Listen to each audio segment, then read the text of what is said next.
this is it. Well, the box. This is the box with hopefully a 70 liters kettle.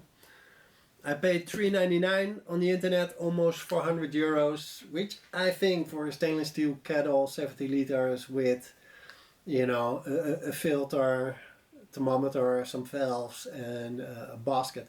I think it's quite okay.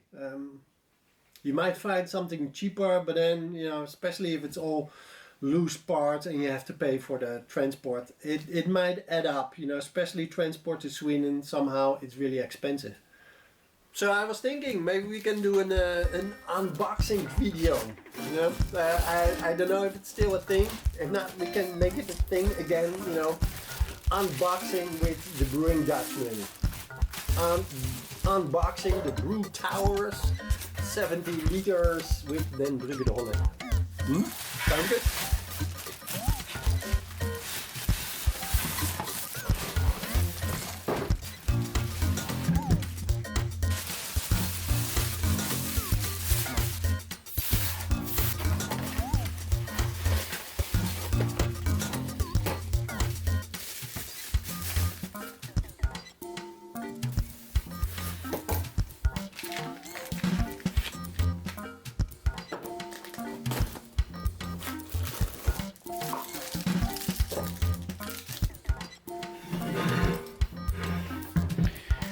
Here's our little filter.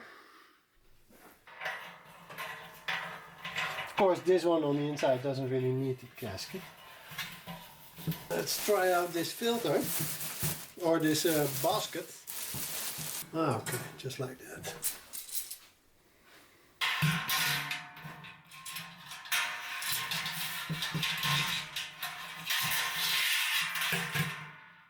Cool.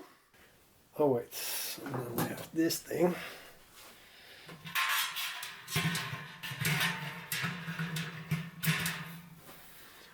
So lift it up.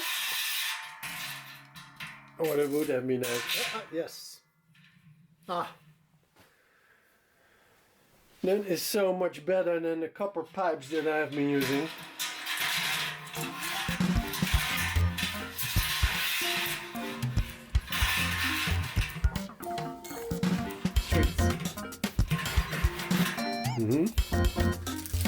Little fellas.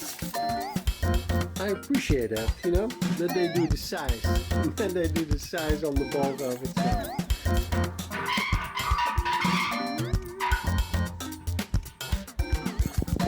To make a whirlpool.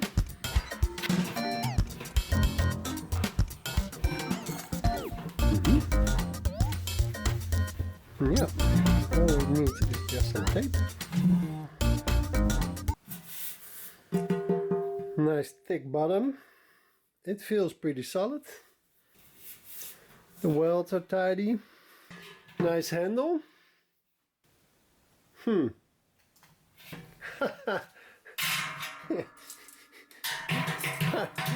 do we do that?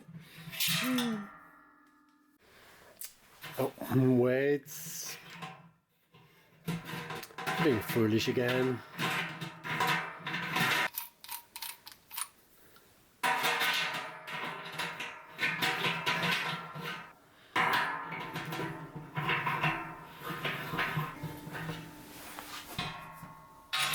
Course. Well, perfect. I am very happy with this. Yes, need to wash it first before I'm going to use it. But yes, let's find some tape and then I can fix this.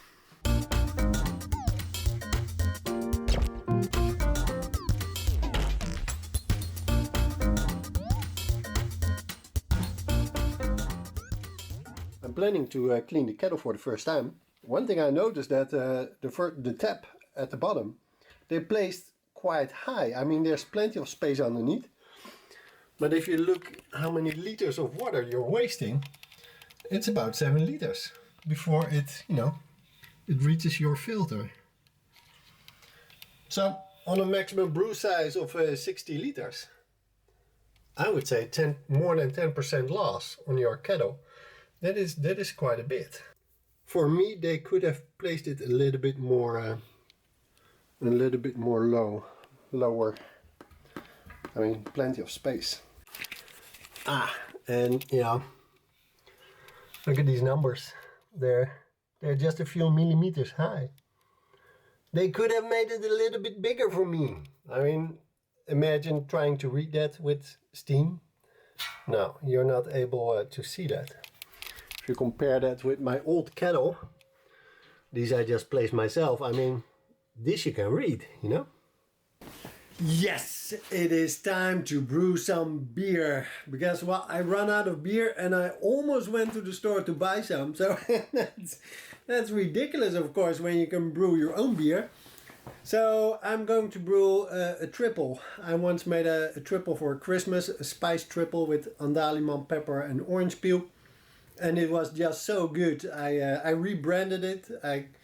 After that, after Christmas, I called it Blue Sonja. And I'm a big fan of triple. It's my favorite beer style. I grew up with Westmalle. But yeah, no, I prefer my own. It's really... and it's almost Christmas, and also this beer, it has an amazing shelf life because it has so much flavors. Even after a year, it's a really tasty beer. So it's the perfect beer to have in big bottles and to store and to keep for you know, for special occasions. I know quite some brewers that say that they brew Belgium style beers, and of course that's a little bit funny because there is no beer style that is called Belgium. But everybody knows what you mean when you say Belgium style beers. And what you probably mean is these beers where all the flavors come from the yeast. And well, so in this respect, this triple that I'm going to brew is not a Belgian triple. It's a New World triple. You know, it's an American triple. Call it what you want, but it's not a classic triple.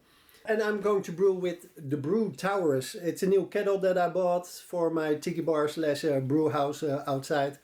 I wanna get to know the BrewTaurus a little bit more. So I'm going to calculate the brew house efficiency of the BrewTaurus. So efficiency, if you're not familiar so much with brew house efficiency, well, there's the efficiency of how much sugars you can extract from your malt, and there's the efficiency in losses in volume. We're going to look at both of these numbers because yeah, I want to know what my efficiency is, because if not, it's very difficult to make a recipe, because then you're just doing something, you know? Which is also fun. But well, let's get started. Okay, well, we need some numbers to start with, so I'm just going to use the numbers as if I would brew with my old kettle. So we know that we want to end up with 25 liters. At the end, we're going to boil for an hour and we want to have a gravity of 1063. This recipe asks for some sugar addition, but I'm just going to take that out of the equation until the very end, just to make things a little bit more simple. So if we take a look at the volume of water that we need, of course, along the way we're going to lose water. The malt is going to soak up about half a liter per kilo. We're going to boil off at least 5 liters. There will be some left in the kettle. The hops will soak some up. We will end up losing some in our fermentation tank. So if we add up all those numbers, we will lose at least 16 liters. Now add up the 25 liters we want to end up with. Then we should start with 41 liters. So take these 41 liters to our brewing. We start with 41 liters, of course not completely in the mash, but mash including sparging. Well, we will lose some in the malt, in the kettle, and then we would start our boil with 31 liters. We're going to boil away some liters, the hops will soak up some, and then hopefully we will end up with more than 25 liters in our fermentation bucket. Of course, I don't know. So let's start brewing and then we can see how these numbers relate to, well, reality.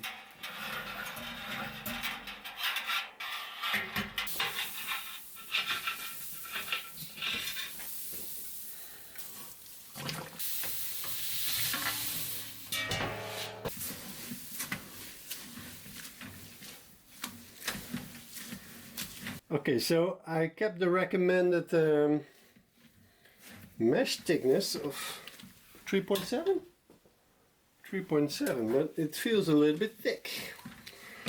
Of course, there's quite some water that is not in the basket. Well, let me see if I can have a serious stir.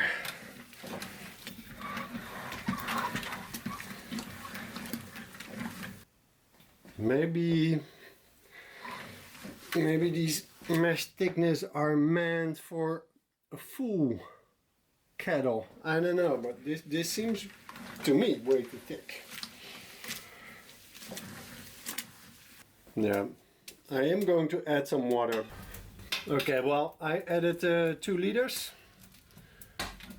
So instead of the recommended 3.7 liters the kilo, we now have 4.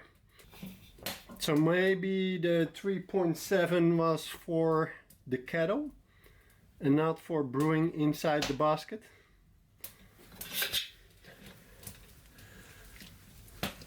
But this looks okay. It's even, I would even go a little bit thinner.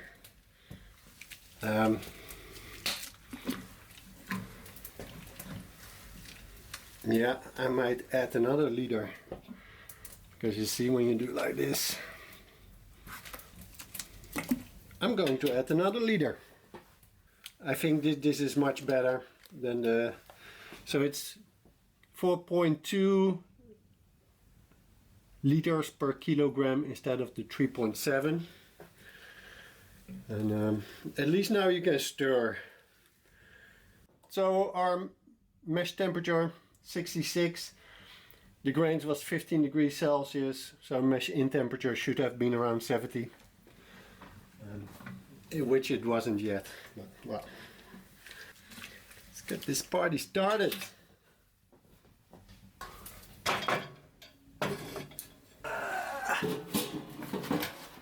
Holy cannoli!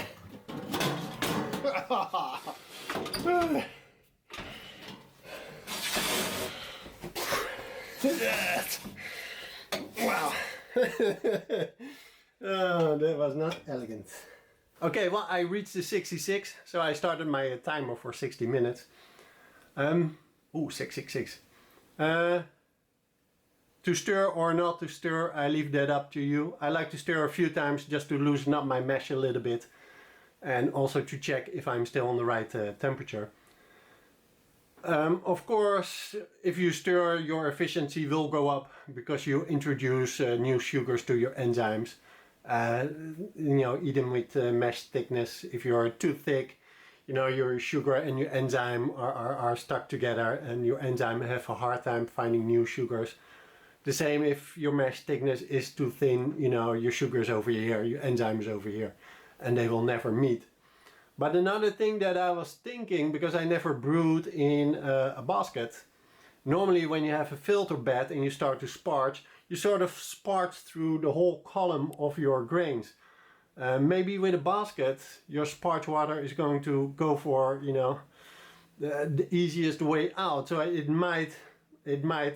your flow might be more towards the side of your basket. So maybe when you sparge.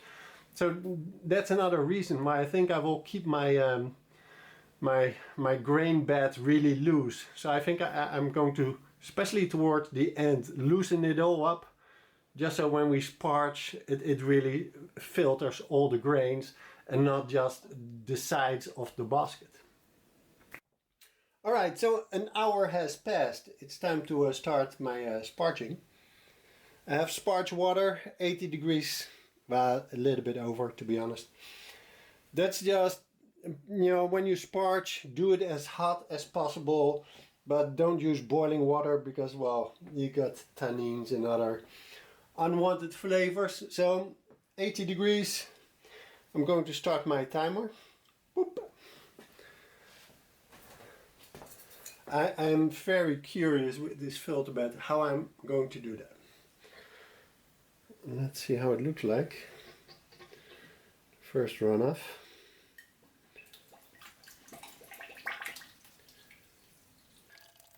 Since we don't have a full filter bed, you know, we have this bag I don't know how well we're going to filter our wort. We'll see. So I'm just going to pour this back in our filter bed, which, yeah, of course, is not so much of a filter bed right now. Okay, second runoff. Yeah, also still very murky. Is that a word, murky? I don't know. But it's still, yeah, very cloudy. Well, second runoff, 4 liters. It's back in our filter bed. Number 3 is quite okay. Number 3 is quite okay. Alright. I'm going to add this to my spark water. Okay. I think we can work with this. Or shall I do one more? I do one more runoff, why not?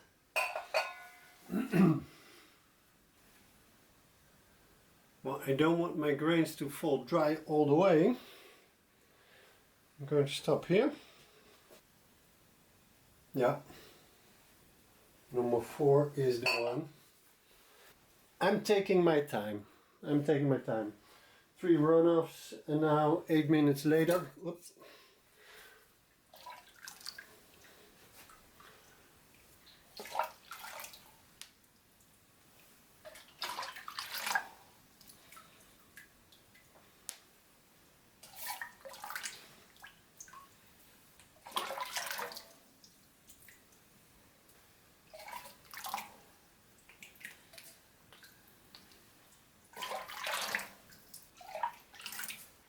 I just let the grain bed almost fall dry and then I add more water.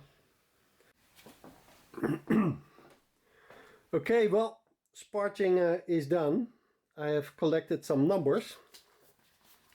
Here, let me... Originally the plan was a thickness of 3.7, but I thought it was too thick, so I added 4 liters. So instead of our mesh water of 27.4, we actually have 31.4, which makes our thickness 4.2. Now I'm done sparging. I just let the kettle run dry. We know that we're losing 7 liters on our kettle. So what was it? Let me take a good look. 0.4. So we have 29 liters. 29 liters. 29. Take my calculator. We started with 41.3 liters. We know that we are losing 7 liters is 34.3. So how much water did we lose on our grains? Well, minus 29 is 5.3. So we lost 5.3 liters, and we had how many kilos we started with? So if we have 7.4 kilos of grain, well, we do divided by 7.4. So our loss on grains is 7 liters per kilogram. So now we have some numbers. Mash, well, I have to take a look, you know, at the end result, but I think 4.2 is a proper number. We lose 7 liters on our kettle. We lose 0.7 liters per kilogram malt in the kettle in our basket. And so we have 29 liters before the start. I'm very curious. Now I'm going to take a look at the final gravity and see what we have. Of course, this is very handy, and maybe at some point we should have done this from the start. I don't know actually how deep this bucket goes into the kettle. But we'll see. But at least I can just do like this and continue. But yeah, as you can see, I mean, this is quite some loss. This is sugars and volume. Well, I'm going to pour this out and then we continue. Alright, so I'm going to do my first measurements. I'm ready for the boil. But of course, one thing I didn't realize, if I want to use this for both the mash and to boil, I'm going to lose twice 7 liters. So that is 14 liters. Well, okay, it's exactly, yeah, no. It's just below 30 liters.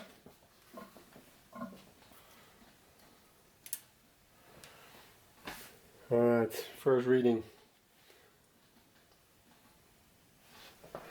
Alright, well, according to my refractometer, we have like a 13 Plato, which, if that is true, is really terrible.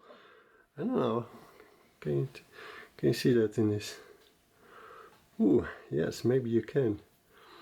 If I just focus, maybe.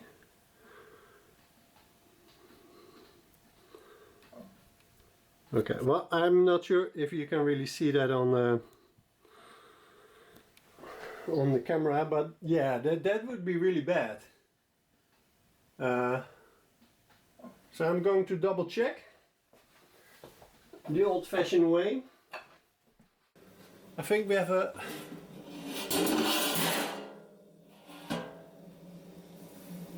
almost.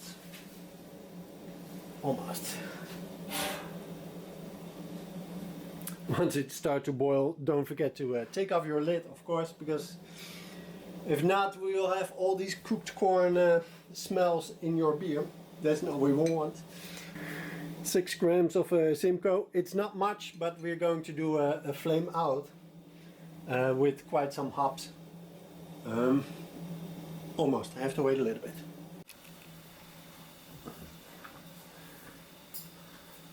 Okay, 10 minutes. Yeah, why one handle over here? Okay. Oh. 10 minutes before the boil, the end. I said 10 minutes before the end of the boil. I like to hang in my cooling spiral. Oh man.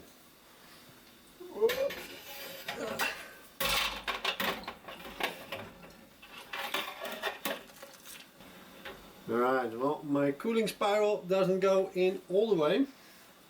And 10 minutes before time, I also like to add some Irish moss, but I only have these big ones. So a quarter of this is enough. 10 minutes. Crank up the heat a little bit. Okay, 1 hour. It's time to turn off the heat.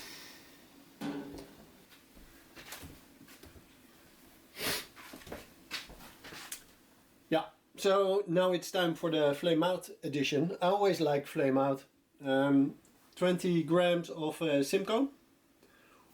Here we go.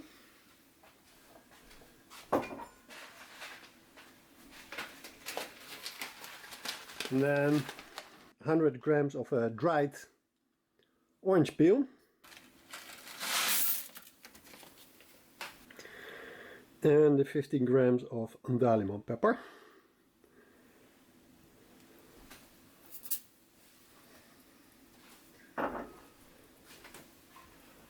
Okay, well, I'm not going to stir, I'm just going to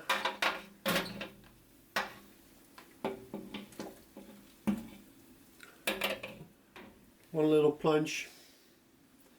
That's enough. Okay. Alright, so 10 minutes in, and as you can see, the temperature already dropped. It's 92 degrees. So although we added quite some hops, it's not going to isomerize a lot. So we don't have to be afraid that we are going to make our beer too bitter. So now that the temperature had dropped, I like to see if I can drop my hops. If they're fully submerged, they will sink to the bottom. Alright, looks good. Okay, well, I started cooling. Temperature had already dropped a bit. Normally I would swing my my cooler, but well, ideally I would have a heat exchange because I don't want to disturb. You know, probably everything has settled nicely right now. So yeah, I don't want to mess that up.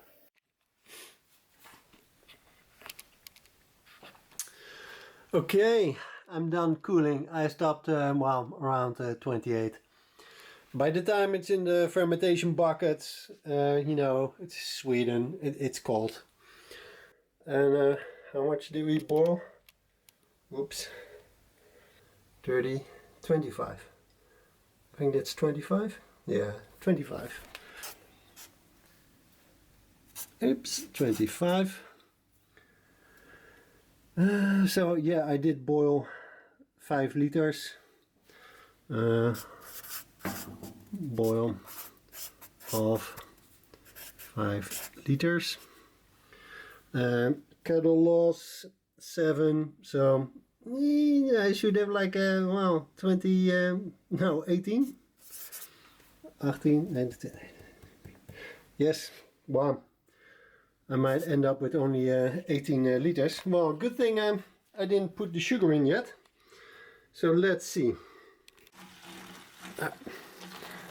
I thought I already pressed record. Well, I didn't, but I took some to measure my gravity. I took a sample just to show how clear it is. It is really clear. And right now I'm not afraid to splash because it's good to get some oxygen in here. So I'm doing it a little bit slow. This is all I could get out of it. As you can see, I ended up about 17 liters. As I said, the bucket is a little bit sideways. Well, here are my missing liters.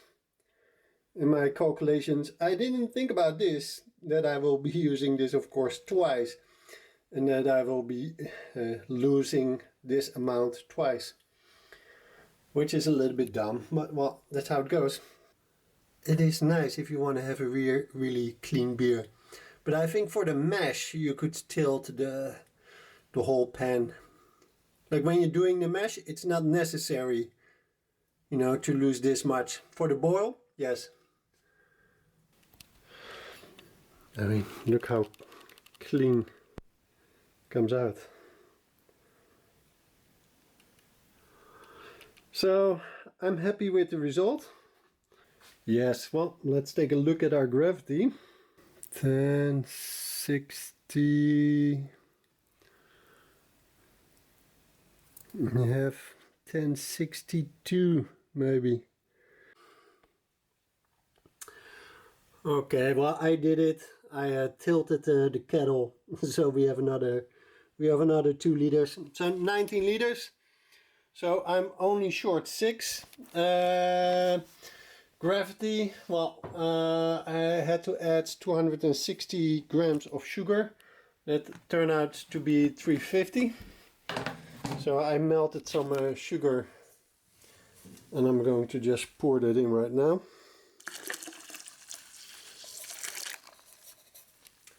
And then yeast, mangrove jack,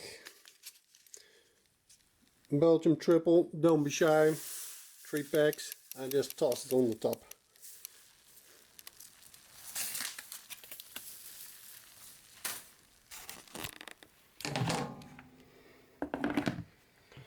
Okay, and done. Cool. Alright, well, let's take a look at how well, or well, more likely how bad did we do. Let's take a look at our mash efficiency. So how much of our potential sugars did we really extract from the grains? We started with 7.2 kilos of pale malt, which has a potential extract of 80%, meaning 80% of the 7.2 kilos can be translated into sugars. If this was a black malt, that potential extract value would have been really low. If it was table sugar, it would be practically 100%. We also know that our pale malt already has 4% of moisture, so we have to deduct that from the 7.2 kilos. So sugar content is extract divided by liters. So in numbers, that would be 7,200 grams times the 80% of potential extract times, well, minus the 4% of moisture, divided by 25. So that is 7,200 times 0.8 times 0.96 divided by 25 is 221 grams of sugar per liter. That is how much sugars we could have extracted at 100% mash efficiency. Well, Plato, Greek philosopher, but it's also a way of telling how much sugar we have in a wort. Plato is 1 gram of sugar per 100 grams of wort. And luckily for us, 1 liter of wort is also 1 kilo. So we can say that our 221.2 grams of sugar per liter is 22.1 Plato. So at 100% mash efficiency, we could have measured 22.1 Plato. Well, clearly we did not. So what is our real mash efficiency? Well, that is how much we have measured divided by our 100% mash efficiency Plato, which in this case is 15.2 divided by 22.1 is 68%, which, well, I have to say is not a lot. So what went wrong? BrewTaurus, tell me what went wrong. Because yeah, a mash efficiency of 68, that is pretty terrible. And it doesn't even take into account that we lost 6 liters. If we add the missing 6 liters, then our mash efficiency goes down even further. So yeah, a few things went wrong. Well, first of all, I didn't check the pH. I could have done that. I didn't really check if I crushed the malt well enough, you know, if the starches are not accessible. Of course, you cannot really extract them, but I don't really think so. I think the main thing is the brewing in the basket, because, you know, you have the basket, the volume of the basket, so you have also your mash thickness of the basket, but then you also have your kettle. And first of all, there's like a volume here where nothing really happens, you know. The water in between your basket and the kettle is not really part of your mash. So also if you stir, what will happen, you know, with the sugars and the enzymes? Go they into that empty space, or do they stay in your bucket? Should I adjust my mash thickness for the basket or for the kettle?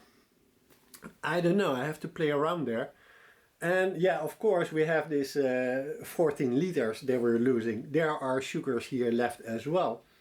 But since I didn't really come to the proper volume, it is hard to tell how many sugars are actually left. So I'm going to brew one more time. I'm going to check all the points that I missed, and I'm going to brew with the proper volume losses so I can start out with the right volume of water. So yeah, I'm going to brew another beer. You know what? I'm going to do that next week. It's Christmas, you can have 2 beers. Yeah, so I hope to see you again next time. And if you haven't subscribed, please do. Make me feel happy, you know. Just do it down here on the button. Okay. Alright.